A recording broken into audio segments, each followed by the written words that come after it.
Assalamualaikum warahmatullahi wabarakatuh. Salah satu firman Allah dalam surat An-Nisa, surat perempuan, karena memang ada perhatian khusus dari Allah kepada kaum perempuan nih. Banyak masalah mungkin ya. Lalu dikasih surat khusus An-Nisa. Enggak ada surat Ar-Rijal, enggak ada tuh. Ya, jadi laki-laki insya Allah sedikit masalahnya. Jadi di situ Allah berfirman dalam 135 itu, ya ayyuhalladzina amanu. Ditulis enggak? Tahu enggak? Ya ayyuhalladzina amanu, wahai orang-orang yang yakin. Ini sekali lagi ya, khitab, panggilan itu adalah kepada orang yang yakin. Yakin dalam pengertian meyakini bahwa ini adalah kalamullah. Itu dulu, Al-Quran. Kalau orang sudah nggak yakin dengan Al-Quran, ya sudah tidak bisa diskusi lagi. Justru di situ furqan itu di situ, beda itu di situ. Jadi ada orang yang nggak percaya, ada orang yang percaya. Nah, kalau orang yang percaya bahwa Quran itu adalah al-haq, kebenaran yang sungguh-sungguh benar dan itu dari Allah, tidak ada keraguan, la raiba fi. Nah, baru di sini kita mulai diskusi.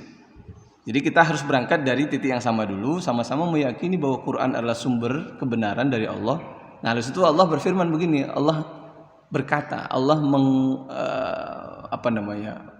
mengafirmasi kalau bahasa sekarang yang lagi ramai ya. Jadi Allah memerintahkan begini, hai orang-orang yang beriman, yakin dengan bahwa ini adalah dawuhku, kunu. Ya. Kunu itu fi'il amar ya. Jadilah kalian, wahai orang yang sudah yakin dengan Al-Quran sebagai firman yang maha benar itu, hendaklah kalian itu tidak hanya yakin, tapi sekaligus mewujudkan keyakinan itu dengan menjadi.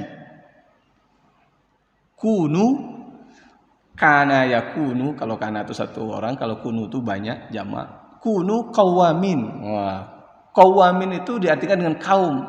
Asal katanya koma, bukan koma mau mati. Koma mau mati, bukan. Koma itu mendirikan. Kunu qawamin. Jadilah orang-orang yang menegakkan. Oh, tidak hanya menjadi orang yang loh, tetapi juga sekaligus menegakkan. Ya. Saya tidak tahu orang-orang yang merobohkan ya. Tapi saya belum sampai ke belakang ya. Jadi, ya ayyuhalladzina amanu, wahai orang-orang yang beriman, yang yakin, yang percaya, kunu jadilah kalian qawamin, orang-orang komunitas yang menegakkan bil qist. Jadi tidak hanya menegakkan tetapi hidup bersama. Bi itu always, selalu gitu loh. Senantiasa. Bi itu menempel. Jadi kunu qawamina bil qisti. Jadi hendaklah kalian itu wahai orang yang beriman ini selain menjadi orang yang nanti kan di situ. Qistun itu qistok. Qistok itu memang ya kalau di Indonesia itu bahasanya terbatas ya. Jadi untuk menerjemahkan qistun dengan adil itu sama saja itu. Jadi kata adil dalam bahasa Arab dan qistun dalam bahasa Arab di Indonesia diartikan sama, adil. Ya, tidak hanya miskin kejujuran, tapi juga miskin kata-kata ya. Itulah 62 ya. Jadi qistun dengan adil itu sama tidak sama. Kalau adilun itu kesamaan kuantitas, kesamaan jumlah, kesamaan bentuk. Tetapi kalau qistun bukan kesamaan jumlah, tetapi apa ya? Kalau bahasa Inggrisnya mungkin ada tuh, proporsional. Nah, gitu loh. Proporsional. Jadi begini contohnya, misalnya Pak Bani punya putra berapa? Dua ya? Dari istri? Punya anak 2 ya. 1 SD, 1 lagi SMP. Ini kan kebutuhannya beda, jajannya beda. Ya kan? Maka kemudian si SD dikasih jajan misalnya kita mudahkan saja 5.000, lalu SMP 10.000. Itu qistun namanya. Jadi membagi tidak sama rata sama rasa, tetapi membagi mana yang pas sesuai dengan kondisi. Itu namanya qistun. Beda dengan adilun. Kalau adlun itu membagi sama banyak, satu gelas sama satu gelas. Nah, gitu loh. Nah, sekarang itu yang dituntut apa? Keadilan kan, bukan kekistunan kan? Artinya kalau siapa yang melakukan penghinaan, ujaran kebencian di penjara, maka yang lain juga begitu. Itu namanya keadilan, tuntut sama gitu loh. Kan gitu. Tapi kan ternyata tidak. Nah, itu loh, ini banyak sudah yang terkena bahwa orang ini kalau tidak menjadi komunitas yang berlaku adil, berlaku kistun, proporsional, atau komunitas yang menegakkan proporsionalitas itu, atau hidup selalu dalam keproporsionalan. Wah, susah itu bahasanya. Jadi kita memang oleh Allah dalam ayat ini pendek saja itu, ya ayyuhalladzina amanu itu pertama kunu, menjadi orang yang proporsional.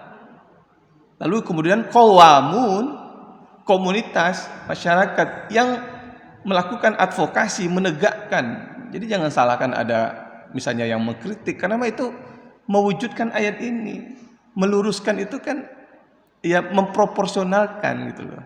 Dan itu menjadi perintah agama. Jadi jangan dianggap ini sebagai sebuah bentuk makar, bukan. Itu perintah. Dan biasanya kritik itu karena ada yang menyimpang. Kan beda itu.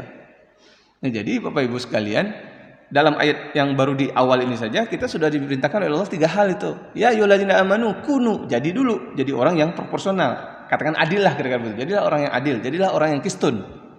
Qawamun, tegakkan. Jadi bentuklah komunitas, ya, entah itu ormas, entah itu partai politik, entah itu jamaah. Jadi ada komunitas. Karena proporsional, keadilan atau kistun itu tidak bisa dilakukan dengan sendiri. Nah, gitu loh. Kalau untuk menegakkannya loh, kalau untuk berlaku atau bersifat adil memang secara mandiri.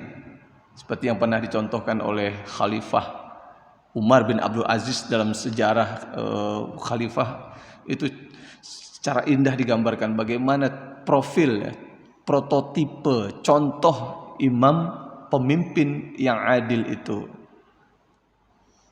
Jadi suatu ketika ada temannya datang, ya. Assalamualaikum Khalifah. Waalaikumsalam. Silakan masuk. Khalifah, kita kan teman lama nih, boleh nggak kita ngomong-ngomong nih? Boleh, masa nggak boleh? Ayo, silakan masuk. Sebelum kita lanjutkan omong-omongannya, saya mau nanya dulu nih, kata Khalifah Umar bin Abdul Aziz nih. Ente kesini mau ngomongin apa? Mau ngomongin undang-undang cipta kerja? Mau ngomongin pinjaman luar negeri, atau mau ngomongin urusan selain urusan negara? Ya, masa kesini urusan negara malam-malam? Ya, kalau urusan negara, oke, tunggu sebentar ya. Kalau urusan pribadi, omongan-omongan lepas tidak berkaitan dengan negara, oke, tunggu sebentar. Ya, matikan lampunya tuh. Setelah mati baru dibilang sama temen yang datang tadi itu, yuk mari kita mulai serawung-serawungan, obrol-obrolan ngalor ngidul. Sebelum bingung temen itu, lo kok dipateni toh? Lah peteng. Lah iya, tadi waktu sampean datang itu saya sedang mengerjakan pekerjaan negara. Dan itu diterangi dengan lampu yang dibiayai oleh negara. Sehingga kalau ada urusan non negara, maka lampu itu tidak boleh dipakai. Makanya saya matiin dulu.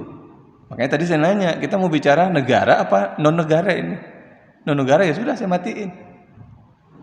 Itu loh contoh pemimpin yang adil. Kalau kita, jangankan lampu, plat merah aja sampai di rumah, nganterin istri make up, dipakai untuk mantenan segala. Bahkan untuk mudik pun dipakai. Ih, luar biasa.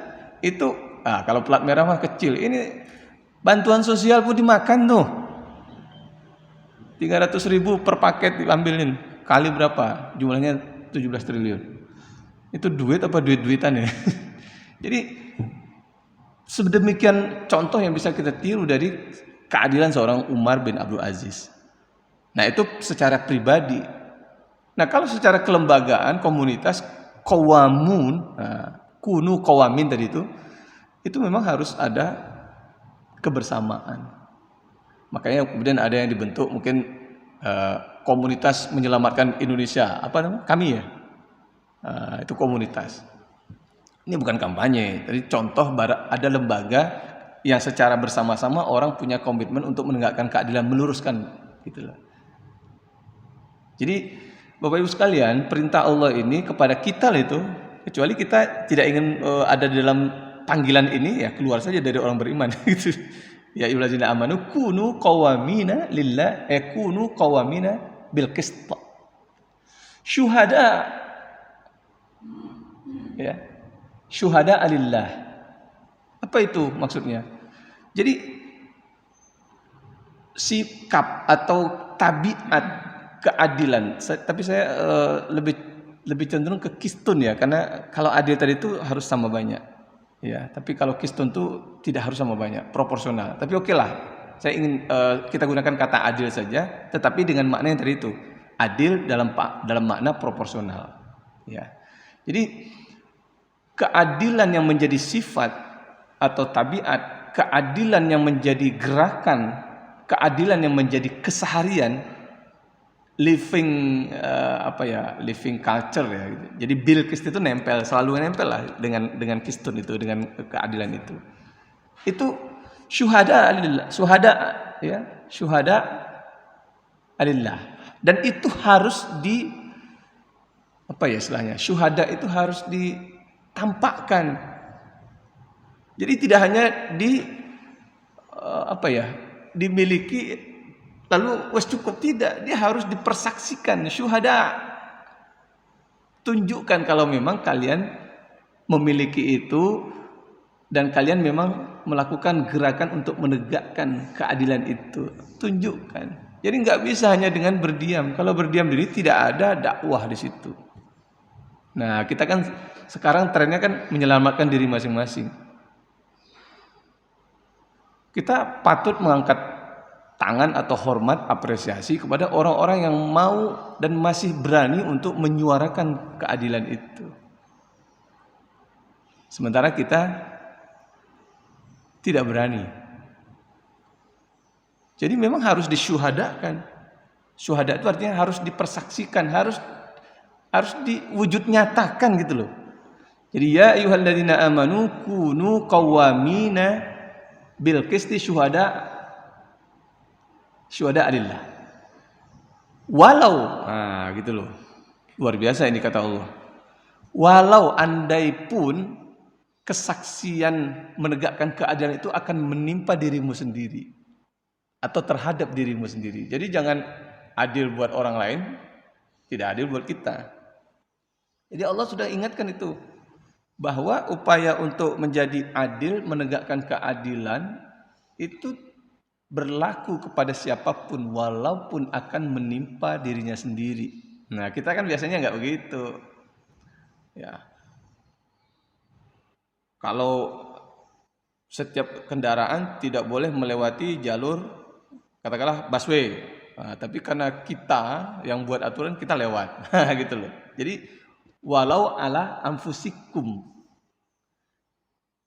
walaupun akan mengenai atau menyasar kepada dirimu sendiri, keadilan itu tetap ditegakkan. Ya. Awil walidain, bahkan kepada orang tuamu, wal aqrabun, ya, atau karib kerabat, tonggo tepaleh, kenalan. Kalau kita kan tidak. Apalagi satu partai diselamatkan tuh. Ya, jadi nggak ada adilnya tuh. Memang nampaknya mereka tenang-tenang saja.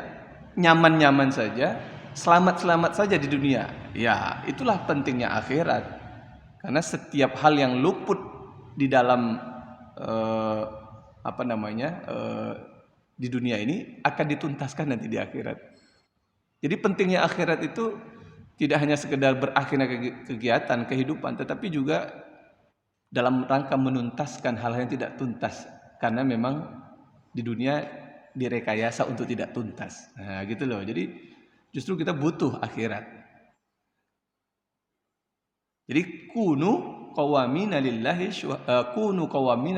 bil qisti syuhada alillah walau ala anfusikum awil walidain wal aqrabun. Dulu kan ada tuh lagu Nasidaria itu. Adikku melanggar hukum. Nah, siapa yang masih ingat lagunya itu? Ya, jadi adiknya melanggar hukum. Ayahnya yang mengadili, pamannya penuntut umum. Wah, apik kan? Tapi jalan. Kalau sekarang tidak. Ya, siapa dulu? Teman, ya, teman di mana dulu? Jadi luar biasa Bapak Ibu sekalian. Jadi ayat ini tampaknya sudah ditipek oleh banyak orang. Ya, jadi 135 An-Nisa itu, karena ada di surah An-Nisa, maka sebetulnya yang paling banyak tidak adil itu ibu-ibu. Ya Bu, karena banyak perasaannya kan, jadi susah untuk adil ya. Baik. Nah, jadi walau ala anfusikum awil walidain wa aqrabun. Iyakun ghaniyan aw faqiran. Halo. Keadilan tidak boleh kalah. Nah, ini kan bahasa sekarang nih. Jadi tidak boleh kalah oleh pertimbangan-pertimbangan, apakah itu orang mulia, orang terhormat atau orang melarat. Iyakun ghaniyan aw faqiran. Biasanya kita keadilan itu berpihak kepada orang kaya, penguasa, pejabat. Tapi orang melarat, rakyat itu adilnya luar biasa. Makanya bahasa yang sering kita dengar tuh tajam ke bawah, tumpul ke atas. Gitu. Jadi Allah sudah ingatkan itu. Janganlah menjadi pertimbangan di dalam menegakkan keadilan itu mempertimbangkan kemuliaan, kekayaan, kehormatan, dan jangan pula karena gara-gara orang miskin lalu harus dimenangkan. Rasulullah pernah ditegur. Jadi ini ayat ini asbabun nuzulnya adalah pada waktu ketika ada suatu kasus dihadapkan kepada Rasulullah. Jadi ada perseteruan antara orang kaya dan orang miskin. Datang kepada Rasul. Rasul, ini ada masalah nih antara dia sama gue. Wah, kira-kira gitu. Satu orang kaya, satu orang miskin. Maka kata Rasulullah,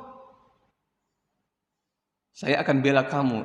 Tidak mungkin orang miskin akan berlaku tidak adil kepada orang kaya.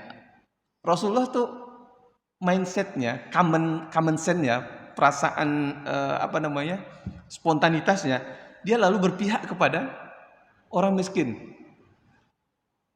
Karena kan dalam bayangan kita, masa sih orang miskin berlaku tidak adil kepada orang kaya? Yang umum terjadi kan sebaliknya. Orang yang punya kekuasaan, punya jabatan, punya kekayaan, punya pengaruh lah yang akan semena-mena terhadap orang kecil. Jadi Rasulullah begitu ada kasus itu langsung berpihak dia. Turun ayat ini. Jadi ayat ini sebetulnya berkenaan dengan sikap Rasul tadi itu. Langsung ditegur sama Allah tuh.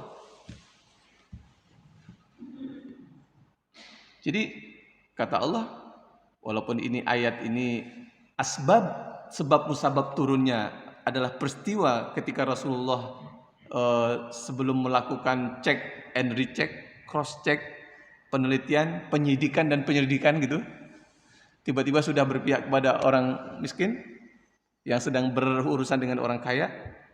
Diingatkan oleh Allah itu, jangan secepat itu. Karena bisa jadi ada juga orang kaya yang benar gitu loh. Dan di dalam memang ternyata orang miskin ini yang yang salah gitu loh. Maka Allah ingatkan, iyakun ghaniyan aw faqiran. Nah, jangan sampai kemudian pertimbangan keadilan adalah pertimbangan status sosial. Nah, gitu loh. Jadi keadilan itu berdasarkan fakta, bukan berdasarkan emosi, psikologi, bukan. Ya, ini luar biasa ini. Rasulullah saja dijewer kayak begitu oleh Allah, apalagi kita. Jadi luar biasa. Iyakun ghaniran, au iyakun ghaniyan au faqiran, au la bima. Jadi utamakan keadilan itu, jangan itu mempengaruhi. Nah kalau kita, ini anak Pak Lurah enggak? Nah, kalau anak Pak Lurah enggak apa-apa. Kalau anak Pak Camat baru disikat. Halo? Nah itu aula bima. Nah, bahkan Bapak Ibu sekalian, wa intalwu au tu'ridu. Nah, kalau kita punya data, punya fakta, jangan sampai sekali-kali kita talwu, memutarbalikkan fakta di dalam persaksian itu. Jadi orang bisa saja tidak adil ketika dia memutarbalikkan fakta. Jadi adil di sana juga proporsional atau memberikan apa yang dia ketahui. Sekarang kan banyak orang menuntut sesuatu dengan menggunakan jalur hukum, tapi sebetulnya sedang untuk mengkiak-kiu untuk mendapatkan yang bukan haknya. Itu udah biasa itu. Tergantung pengacaranya canggih, jam terbangnya tinggi atau tidak. Itu bisa itu. Makanya hukum itu tergantung siapa yang memakainya. Nah, kalau itu yang terjadi intalwu, atau bahkan kamu menghindar padahal kamu tu'ridu itu melarikan diri atau abai, moh, padahal kita punya info misalnya. Itu termasuk perilaku yang tidak adil. Nah, kilometer 50. Ya. Infonya diacak-acak gitu, diubah-ubah. Ada yang tahu tapi moh. Karena resikonya tinggi, gitu loh. Ya itu talwu namanya. Abai. Memutarbalikkan, mengubah-ubah. Tu'ridu abai. Karena sesungguhnya persaksian untuk memberikan informasi itu adalah bagian dari keadilan itu juga. Kalau tidak ada orang yang mau melakukan itu, maka kebenaran itu tidak akan terungkap. Ya, contohnya sekarang, kalau orang semuanya escape, melarikan diri, takut, tidak ada yang memberikan informasi yang betul-betul ada di lapangan, ya sudah, kasusnya menjadi gelap, abu-abu. Nah, gitu loh. Jadi Allah ingatkan itu, wa intalu au tu'ridu. Ingat kalau kalian memutar balikkan fakta yang menjadi kemudian menimbulkan ketidakadilan, atau kamu mengabaikan, menyembunyikan, menghilangkan barang bukti sehingga kemudian keadilan itu tidak terwujud, ya maka kata Allah apa? Tunggu tanggal mainnya. Fa innallaha ya khabira. Allah itu khabira, itu artinya sangat-sangat mengetahui apa yang kamu lakukan. Jadi mungkin melebihi CCTV lah kalau khabira itu. CCTV kan kalau jarak jauh tidak kelihatan. Kalau kata-kata khabira itu, wallahu bima ta'maluna khabira, itu artinya apa? Allah itu menempel ya di dalam leher kita itu. Jadi kemanapun, kalau CCTV ya kalau jaraknya jauh nggak kelihatan juga. Tapi kalau sudah khabira, nggak ada yang luput. Di dunia mungkin bahagia, tenang, ya bisa memenangkan klien. Ini pekerjaan pengacara biasanya. Jadi aneh, pengacara itu bukan membenarkan yang salah, tapi meluruskan. Kalau memang ini bengkok, diluruskan. Jangan meluruskan yang bengkok, membengkokkan yang lurus. Itu namanya apa? Talwu. Dengan berbagai argumentasi. Ini sekarang banyak loh itu. Jadi dalam rangka untuk membenarkan itu, dibangunlah argumentasi. Itu sebetulnya perilaku-perilaku ketidakadilan. Ya.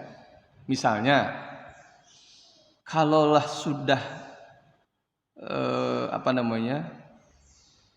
pembiaran atau membuka keran kehidupan normal kembali itu berakibat mematikan. Ya, ini masih corona nih. Sayangnya virusnya masih disebut virus 19 ya. Kan virusnya sudah 2000 nih, 2020. Jadi kalaulah itu memang membahayakan, maka tidak ada pilihan untuk dilakukan semacam ya kas atau pahitnya itu ya lockdown. Tetapi dengan argumentasi macam-macam dikesankan bahwa ini tidak membahayakan, itu namanya memutarbalikkan fakta. Hati-hati loh itu. Jadi pekerjaan-pekerjaan seperti itu tuh masuk di dalam ketidakadilan. Jadi jangan dikira ketidakadilan itu hanya di meja hijau atau di kasus hukum. Dalam keseharian pun begitu. Ya, kita saja secara pribadi ini sudah adil belum terhadap diri sendiri? Halo, tadi kan beritanya walau ala anfusikum. Sudah belum adil? Halo?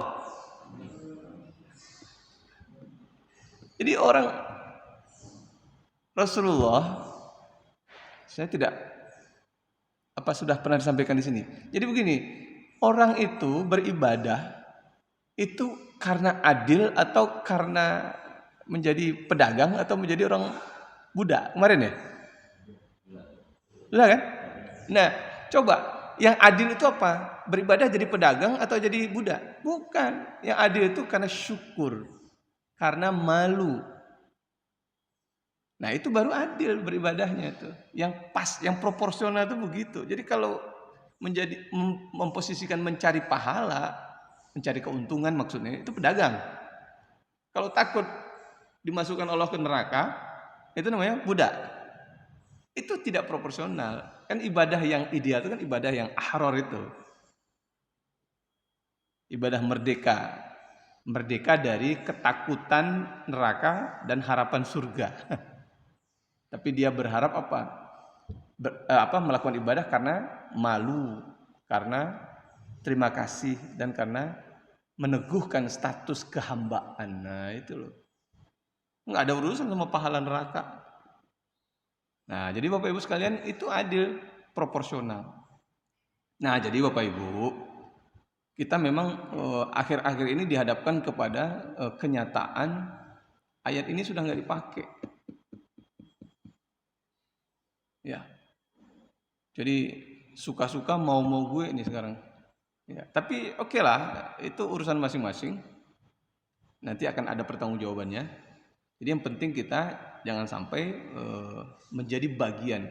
Kenapa kita dituntut oleh Allah menjadi orang yang bisa hidup dalam suasana keadilan, lalu menegakkan keadilan, lalu mewujudkan secara nyata keadilan itu, tidak mau mengotak-atik keadilan atau mengabaikan sehingga menimbulkan ketidakadilan, karena keadilan itu huwa aqrabu littaqwa. Aqrabu itu paling dekat. Jadi kalau orang ingin takwa, kalau Jumatan itu ada ittaqullah, itu jalannya yang paling dekat mengantarkan ketakwaan itu apa? Keadilan. Itu ada dalam surah Al-Maidah ayat 8. Ya ayyuhalladzina amanu kunu qawwamina bil qisti syuhada'a lillah walau bukan ya ayyuhalladzina amanu kunu qawwamuna syuhada walau ala anfus wala yajrimannakum syana'anu qaumin ala alla ta'dilu i'dilu huwa aqrabu littaqwa. Gitu loh. Al-Maidah ayat 8, nanti dicari. Jadi walaupun kita benci sama orang, walaupun dia itu oposisi, tetapi janganlah kebencian itu menciderai keadilan. Luar biasa itu. Wala yajrimannakum, jadi janganlah kebencianmu kepada orang lain itu wala yajrimannakum syana'anu qaumin alla ta'dilu, membuat kamu menjadi tidak adil. Oke, kalau dia oposisi, kita koalisi, ya tetap hukum ditegakkan saja gitu. Ya, jadi jangan sampai pelanggaran lalu dipidana, kira-kira begitu loh. Ya, itu kan tidak adil. Nah, jadi Bapak Ibu sekalian, kenapa keadilan itu? Karena Kita kan oleh Allah dalam surat yang lain diperintahkan watazawwadu fa inna khairaz zadi taqwa. Silakan Anda mencari bekal. Bekal yang paling baik adalah takwa. Lalu takwa itu paling mudah dicapai dengan keadilan. Orang kalau sudah adil, dia akan dituntun oleh Allah untuk berhati-hati. Tetapi ingat, ketidakadilan salah satu pemicu timbulnya emosional. Jadi orang yang tidak adil dia akan emosi. Orang yang memiliki karakter tidak adil dalam dirinya dia akan pemarah, emosi, dan biasanya cenderung untuk melakukan kerusakan. Coba aja dilihat, orang yang tidak adil merusak. Ya, merusak ya hukum, merusak tatanan masyarakat, merusak pergaulan dan segala macam. Jadi intinya Bapak Ibu sekalian, keadilan atau bahasa di sini adalah qistun, itu bagaimana kita berlaku menempatkan sesuatu pada tempatnya secara proporsional. Kalau memang ada yang bisa dikuantitaskan, maka sama banyak. Tetapi kalau tidak bisa dikuantitaskan, maka proporsional. Ya. Seperti kita, ya makanya kemudian dalam surat An-Nisa juga tuh, Bu, tentang poligami kan syaratnya kan, halo, adil kan? Halo. Makanya nggak ada yang bisa karena adil itu kalau jadi ayatnya kan begini, wa in khiftum alla tuqsitu fil yatama fankihu ma tabalakum minan nisa matsna wa thulatsa wa ruba. Ingat di situ katakannya qistun loh ya. Wa in khiftum alla tuqsitu. Nah, jadi kalau kamu khawatir tidak bisa tuqsitu proporsional, maka jadi kan begini nih, ayat itu kan konteksnya ini sudah suruk ya. Jadi ayat ini kan konteksnya ketika banyak sahabat wafat di medan perang, lalu kan meninggalkan anak-anak. Lalu anak-anak ini kan harus diopeni. Maka kemudian sahabat ada yang mengampu menjadi anak. Kalau udah mengampu sebagai anak, otomatis kan harta milik anak yatim itu kan juga menjadi dalam penguasaan yang mengampu. Karena kan bapaknya meninggal dapat rampasan perang, fai atau ghanimah, maka kan dikuasakan.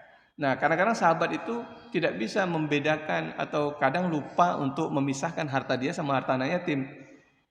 Halo?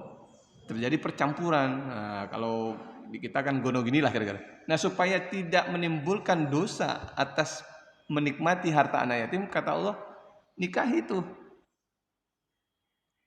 Jadi yang mau dipoligami itu anak yatim, Pak.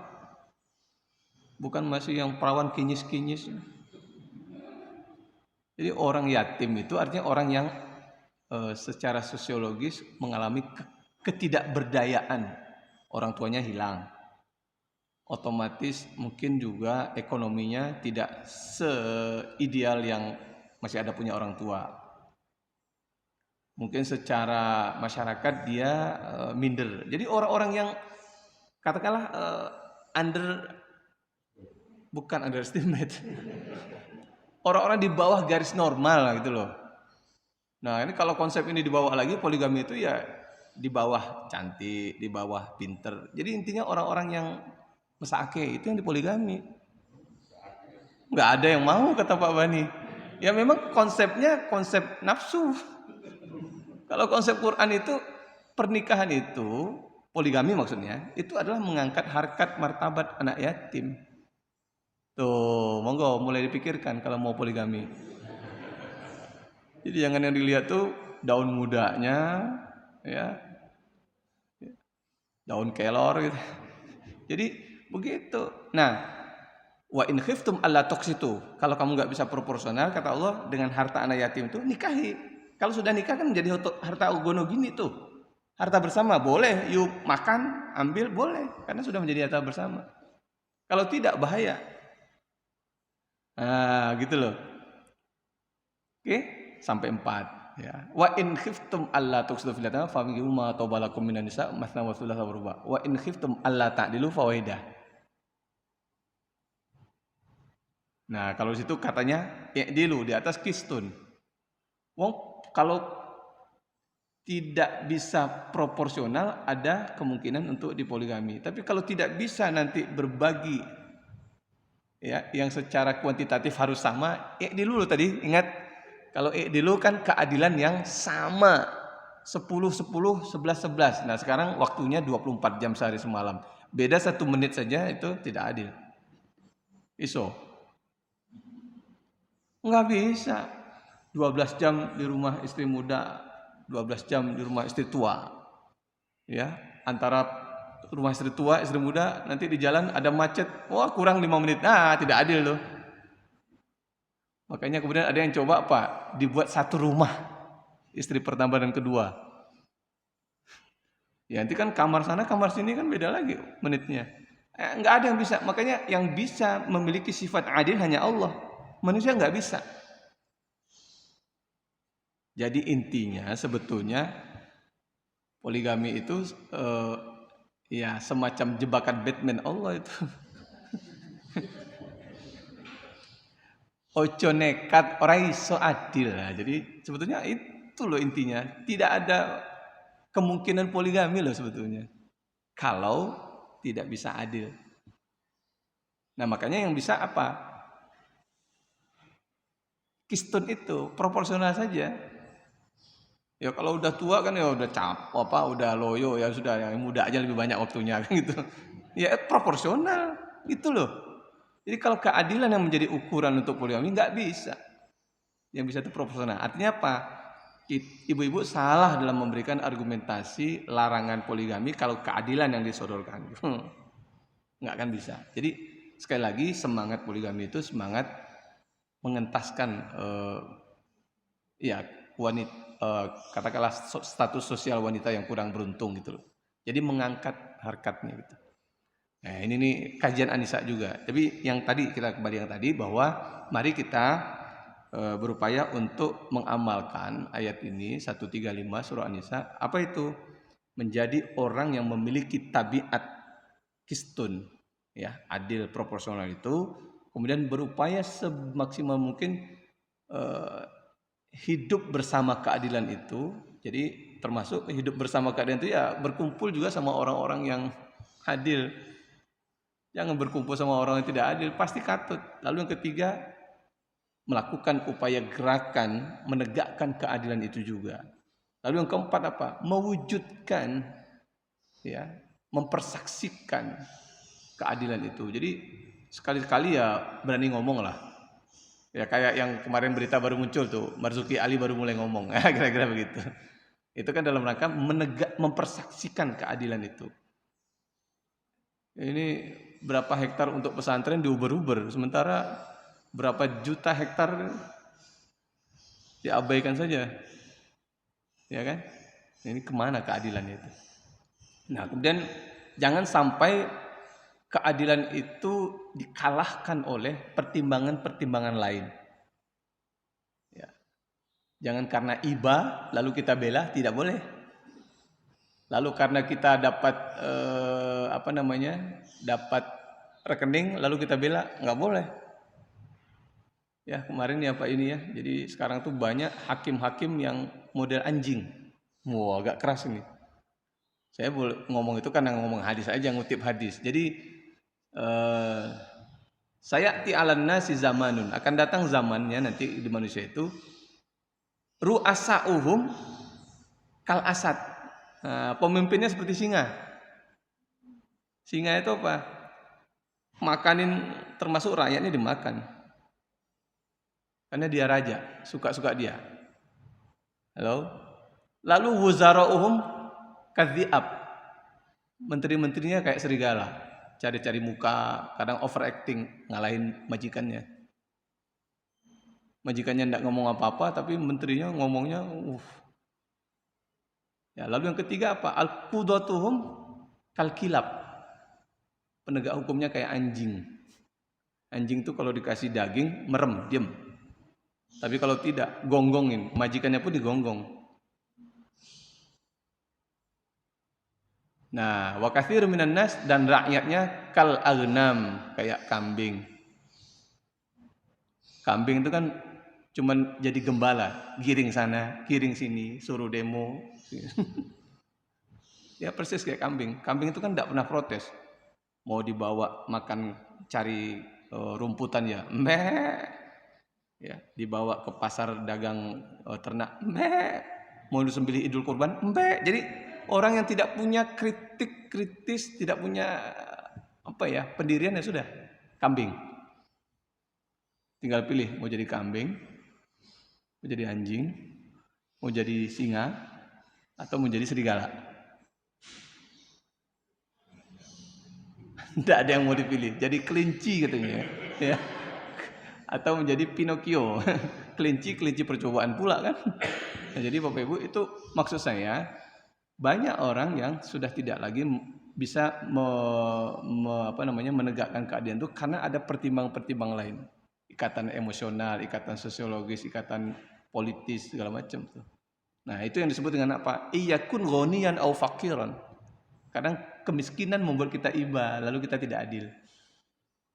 Orang darah biru ditakutin, dihormatin, disembah-sembah. Ya. Kalau kerumunan pengajian ditangkap, kerumunan pilkada nggak apa-apa. Nah, itu ghaniyan itu. Halo. Nah, tapi intinya apa? Yang kemudian selanjutnya jangan sampai kita itu mengotak-atik sehingga menimbulkan ketidakadilan, dan jangan pula kita menghindarkan diri sehingga muncul ketidakadilan. Jadi ketidakadilan itu bisa jadi karena kita abai, tidak mau bersaksi. Nah, ingat kata Allah, wa kana Allahu bima ta'maluna khabira. Allah itu sangat tahu apa yang kita lakukan. Melebihi CCTV ya gitu. Khabira itu sangat-sangat bahasa apa yang lebih tepat ya? Ya, dalam surat Qaf ayat 16 itu yang pas itu. Wa nahnu aqrabu ilaihi min hablil warid. Saya itu lebih dekat daripada urat lehermu kata Allah. Wah, kalau sudah dari sini wa nahnu dan kami kata Allah aqrabu lebih dekat ilaihi min hablil warid kepada kamu, kepada dia daripada urat leher yang menempel di lehernya. Jadi kalau malaikat Raqib Atid itu masih di sini, gitu. Masih di bahu kata kalau pelajaran SD ya. Allah itu di leher tuh. Mana yang lebih dekat? Nah, baik. Saya kira itu Bapak Ibu ya, sekali lagi. Dan kalau kita berlaku adil, maka kita akan dituntun oleh Allah menuju pada ketakwaan. Ketakwaan itu artinya ketakutan, kehati-hatian. Nah, orang kalau sudah punya ketakutan, ketakwaan, maka itulah dia sudah memiliki bekal yang sebaik-baik bekal. Wa tazawwadu fa inna khairaz zadi taqwa. Jadi saya kira itu runtutannya, jadi keadilan, ketakwaan. Nah, kalau orang sudah takut, dia tidak akan mati dalam keadaan yang tidak Islam. Wala tamutunna illa wa antum muslimun. Oke? Nah, baik. Saya kira gitu ya, Bu. Mudah-mudahan ada manfaat. Cukup? Assalamualaikum warahmatullahi wabarakatuh.